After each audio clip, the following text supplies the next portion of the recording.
आरक्षण के मुद्दे पर राहुल गांधी के बयान के बाद अब शिवसेना विधायक संजय गायकवाड़ ने राहुल गांधी की जीप काटने वाले को 11 लाख रुपए का इनाम देने की घोषणा की है। गायकवाड़ के विवादित बयान के बाद कांग्रेस के प्रदेश प्रवक्ता अतुल लोढ़े ने पलटवार किया है। संजय गायकवाड़ समाज और राजनीति में रहने के लायक नहीं है।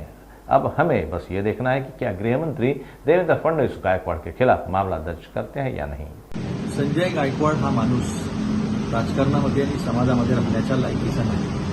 पण प्रश्न मला देवेंद्र फडणवीस आणि एकनाथराव शिंदेंना विचारायचा आहे की या महाराष्ट्रामधील कायद्याचं राज्य लोकशाही आहे की तालिबानशाही, आणि तुम्हाला आरक्षणाचा खरंच एवढा वावडा आहे तर तुम्ही ज्या पद्धतीने संविधान संपत होते आणि तुम्ही जो विश्वास गमावलाय जनतेचा तो घ्यायचा असेल ना तर 50% मर्यादा काढा, संसदेचं विशेष अधिवेशन बोलवा आणि याच्यावरची आपली पहिली भूमिका स्पष्ट करा।